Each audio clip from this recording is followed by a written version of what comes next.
Bom, em primeiro lugar, que todos vocês sejam bem-vindos.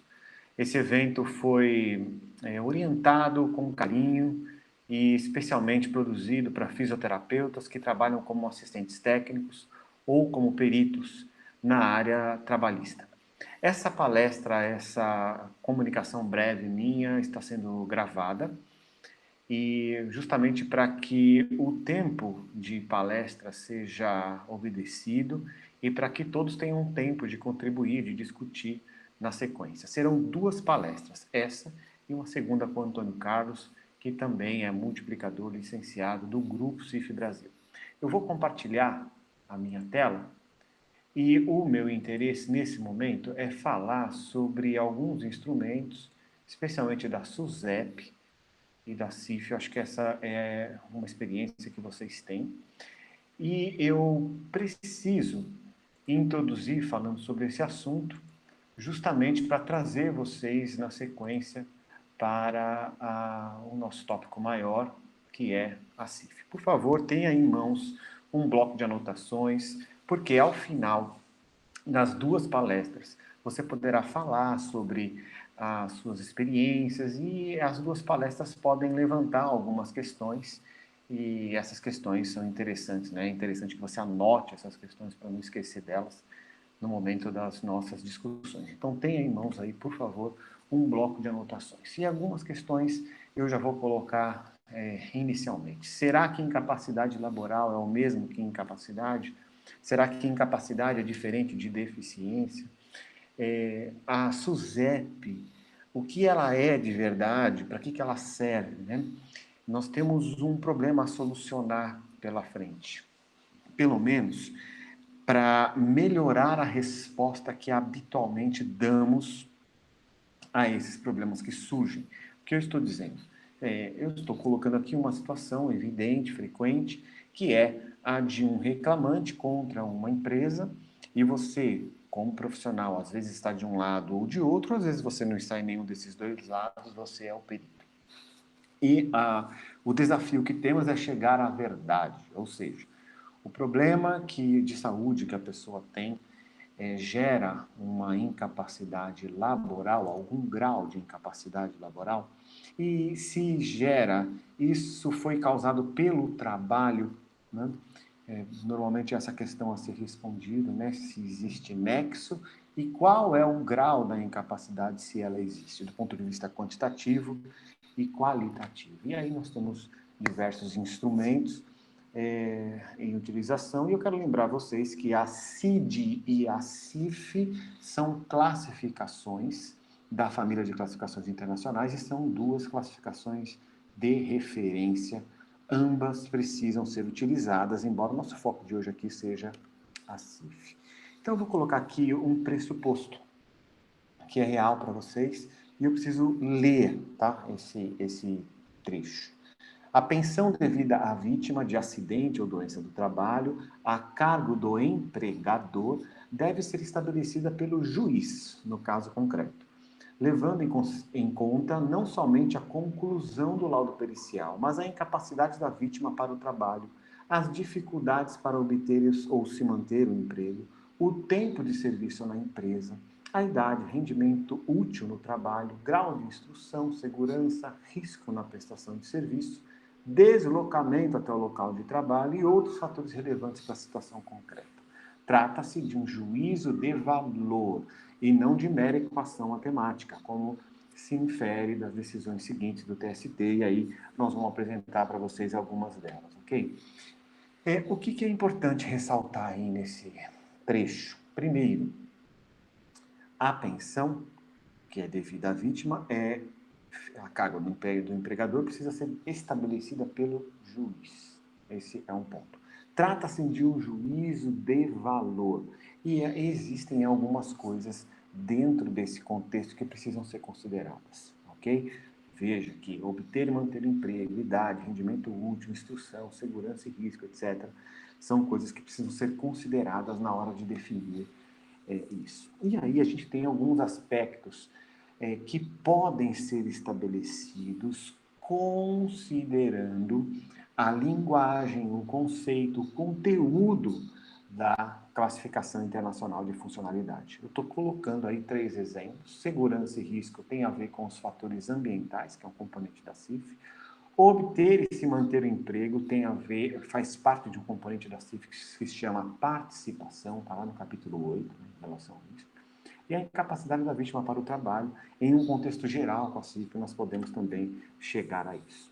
Bom, vamos entrar aí, dar um passeio pela literatura, né? Eu vou abordar, claro que com uma simplicidade, né, relativa simplicidade, alguns instrumentos, e esses estão aí.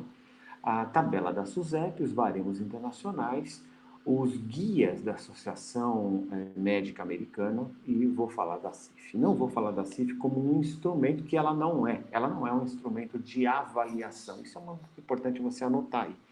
A CIF não é um instrumento de avaliação. Escreva isso, por favor. Tenha isso em mente. Ela não é um instrumento de avaliação. Assim como a CID também não é um instrumento de avaliação. CID e CIF são classificações. Então, há diferenças.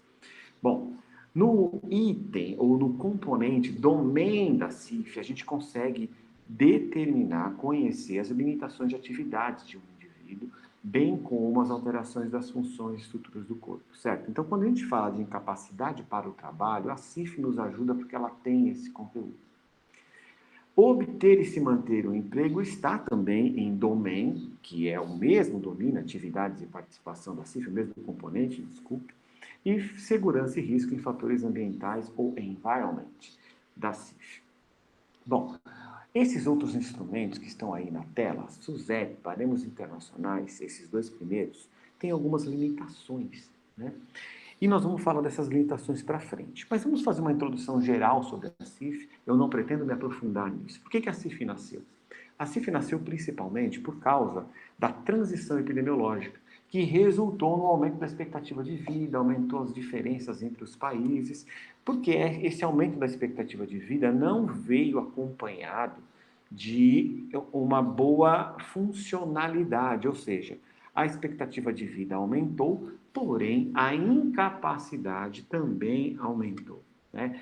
A transição epidemiológica é o fato histórico que conduziu a OMS para criar uma classificação para avaliar, monitorar e controlar a funcionalidade humana. E aí esse instrumento é a classificação internacional de funcionalidade. A transição epidemiológica ela é caracterizada pelo aumento da expectativa de vida que veio, né, um acompanhamento, né, que é a alta prevalência de doenças crônicas e o aumento da incapacidade. E a incapacidade também pode estar relacionada ao trabalho, não necessariamente apenas às doenças crônicas. Dentro de um contexto geral, foi isso que aconteceu e isso fez com que a OMS criasse a CIF. Na verdade, são 3 classificações de referência. A CID, a CIF e a IT. Essa IT está aí à sua direita na tela, ela está em desenvolvimento, a Classificação Internacional de Intervenções em Saúde, os componentes dela são os componentes da CIF, tá? A CIF aqui você vê à esquerda, em vermelho, e você vê no centro a CID-11, né? Ela já existe, ainda não existe a versão em português, o Brasil ainda usa a 10ª versão, né? A CID-10. O que a gente tem de legislação importante sobre a CIF? A mais importante, mais bem delineada, escrita, é a resolução do Conselho Nacional de Saúde, homologada pelo Ministério da Saúde em 2012, que é a resolução 452. Se você não conhece, basta digitar nos sites de busca que você vai conhecer essa resolução. Ela adota a CIF para o Sistema Único de Saúde, incluindo a saúde suplementar. Vamos dar uma olhada geral aqui, nós estamos fazendo um apanhado geral, né, sobre a CIF. Existem outras normas, resoluções, né, leis, portarias, que dizem respeito à CIF. A primeira delas é da própria Organização Mundial da Saúde, 54.21, que inclusive o aniversário é no dia 22 de maio, né? 22 de maio de 2021, nós temos o aniversário da CIF, que foi então publicada, adotada para a família de classificações internacionais no dia 22 de maio de 2001. Né? Por isso nós temos a edição da revista CIF Brasil, a edição comemorativa, maio de 2021, e também um evento, que é o simpósio, né, em 2021, 2 simpósios, o Simpósio Nacional, o Simpósio Brasileiro em maio e o Simpósio Internacional em outubro, ok? Bom, a Resolução 452 está repetida aí, e agora uma coisa importante. Em 2014, saiu uma portaria que instituiu o Índice de Funcionalidade Brasileiro, IFBR, tá? Mas essa portaria foi anulada por outra, a portaria número 30, de 9 de fevereiro de 2015. Isso aí, em sites de busca, vocês podem procurar para entender com melhor detalhamento o que houve aí, né?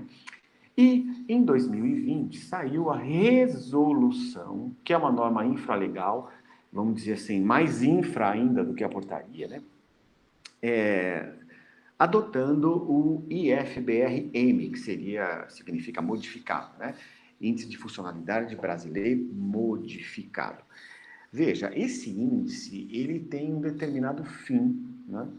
E ele não é a CIF, ele é um instrumento baseado na CIF. Ele está aí fazendo um paralelo, especialmente na área previdenciária, não é aqui o nosso foco, mas eu estou colocando para vocês, para que vocês tenham conhecimento e busquem mais sobre esses instrumentos relacionados à CIF. Uma coisa importante de você conhecer, de qualquer maneira, é o artigo 2º da Lei 13.146 de 2015, essa que aparece por último aí. E ela fala sobre a avaliação biopsicossocial, multiprofissional e interdisciplinar para aquilo que se refere à inclusão social. É bom você conhecer isso. Paramos por aqui nessa abordagem inicial, nessa introdução sobre a CIF, caso você ainda não conheça, tá bom? Então, ela é um instrumento e ela oferece um modelo conceitual, uma linguagem, uma nomenclatura, uma forma de pensar, um jeito de escrever e de falar sobre funcionalidade e incapacidade. Isso que é a CIF. Os baremos internacionais. Quais são os problemas, limitações? Vamos agora voltar para o nosso assunto aqui. Nós estamos falando sobre incapacidade laboral. Uma forma de medir são os baremos europeus, né? Os baremos internacionais aí. Só que a gente tem um problema, porque os baremos, eles avaliam o problema na função do corpo ou na estrutura do corpo, o impairment, né? A gente chama isso de impairment, problemas fisiológicos e anatômicos, impairment em inglês, de uma forma genérica, não relacionando isso com a atividade laboral. Não estou me referindo às tarefas, vocês bem sabem que tarefas e atividades são coisas distintas. Então, uma coisa é você ter um problema na sua vida diária, na sua vida como um todo, e outra coisa é em relação ao seu trabalho. Então, os baremos não conseguem fazer isso com um labor específico, com uma atividade profissional específica. Então, ele vai dar o mesmo resultado, independente da idade, sexo e outros fatores contextuais, e também independentemente da profissão, tá? Nós temos um autor aí que diz que o incapacitado ou a incapacidade laboral é diferente da incapacidade para a vida cotidiana. Então, os baremos têm essa limitação, tá bom? Um bom exemplo, me parece um bom exemplo, vocês precisam se aprofundar, deem um print da tela nesse momento aí, para que você procure depois por esse artigo que fala aí dos guias da Associação Médica Americana, tá bom? Eles já estão usando a CIF como uma linha para seguirem, tá? E eles falam sobre impairment, tá? E também falam sobre disability, que é diferente do impairment. O impairment é o problema no corpo fisiológico e anatômico. O disability já é a experiência da incapacidade, em um contexto mais amplo, né? Considerando as atividades e as limitações da participação. E aí vamos colocar um comentário sobre a SUSEP. Bom, agora a gente já falou dos baremos, falamos do AMAGAIS, vamos falar um pouco sobre a SUSEP. Por que não, né?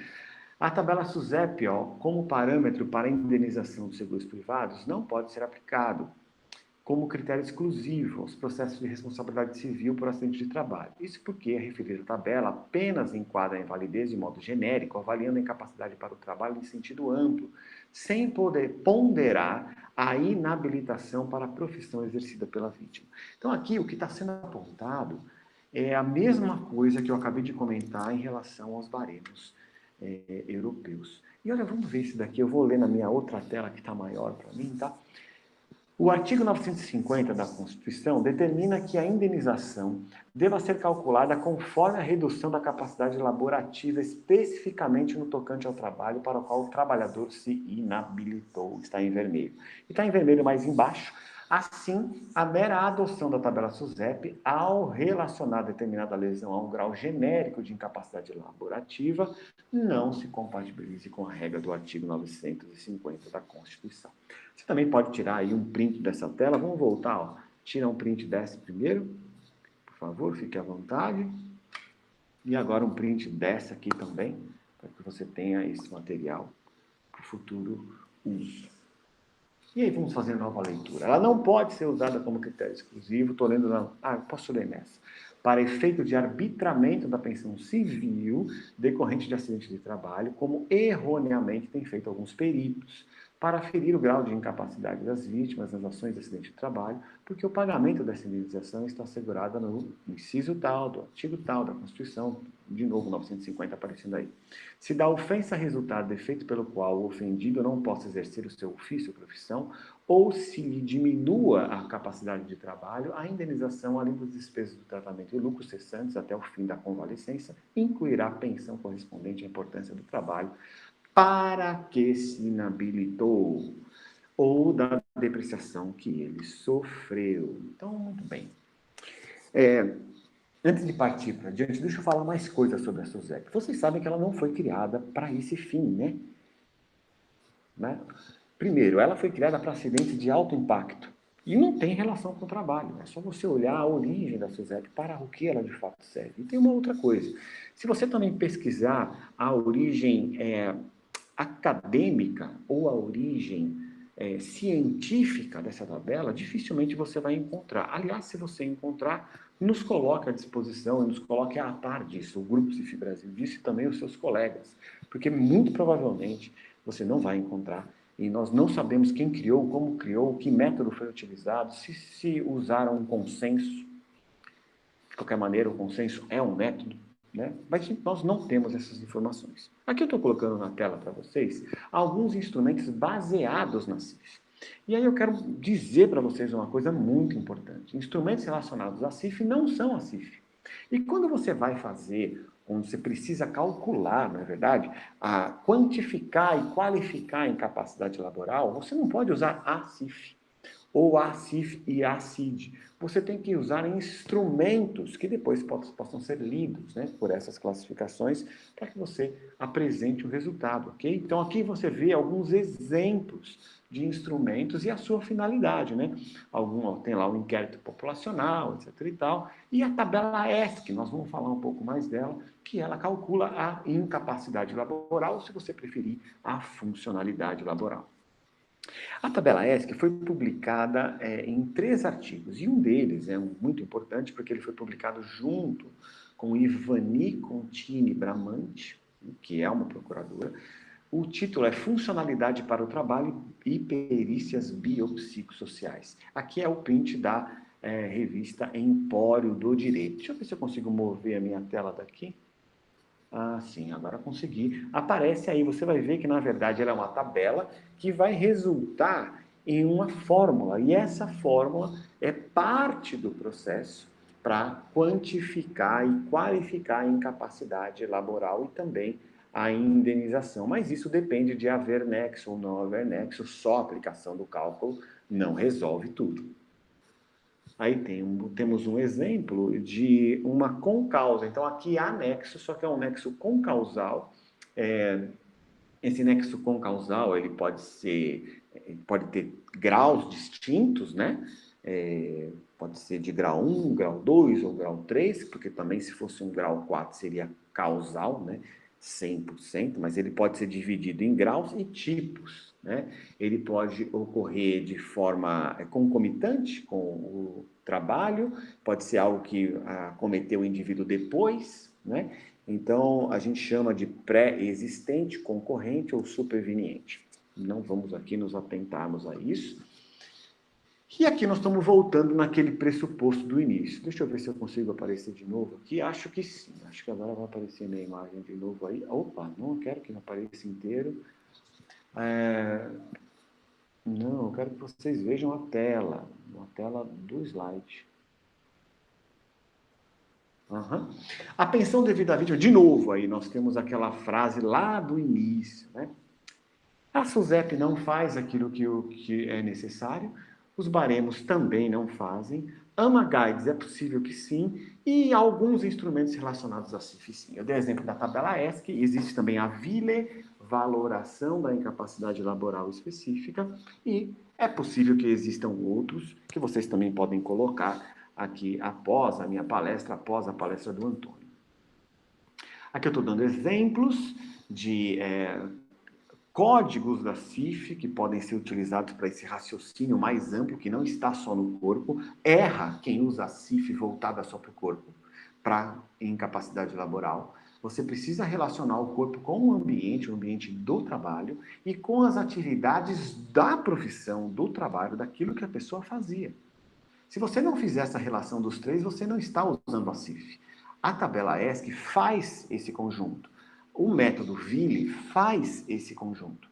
Então, se você usar um pedaço da CIF e diz que você usa a CIF, você está equivocado. Você está usando um pedaço da CIF e não a CIF inteira. E se você não está relacionando o corpo com o ambiente, nem com as atividades laborais, então você não está calculando a incapacidade laboral. Tá? Usando a CIF. Você precisa ter esses três. Você precisa usar a CIF dentro de um modelo biopsicossocial multidirecional, multidimensional e integrador. Tá? E não colocando a doença como ponto de partida. Porque o foco é a relação desses três: corpo, ambiente e atividade, que é o que faz a CIF.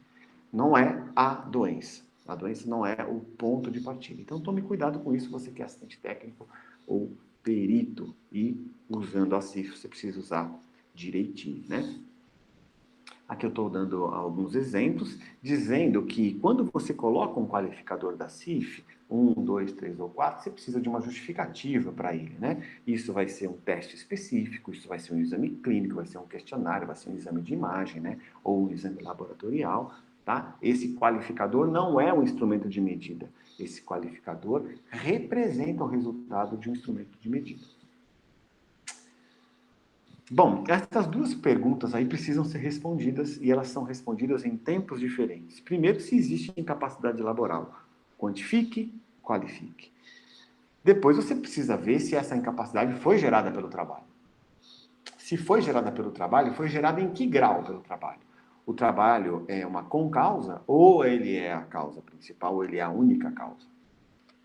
Essas duas perguntas precisam ser respondidas. Tá? A tabela ESC ajuda a responder essas duas perguntas. O método VILE ajuda a responder a essas duas perguntas. O que a gente pode, então, concluir a respeito disso? Você, como assistente técnico ou como perito, você precisa dar subsídio para que o juiz tome essa decisão, né? Considerando esses três aspectos que estão aí: o corpo, o ambiente e a atividade. Essas são as referências que eu mais utilizo para essa apresentação. Pode dar um print da tela para que você veja depois, procure depois. E muito obrigado por me ouvir até este momento. E agora nós vamos ter a palestra do nosso Antônio Carlos, e depois vocês vão poder falar à vontade. Um abraço e até a próxima. Vamos parar a gravação aqui.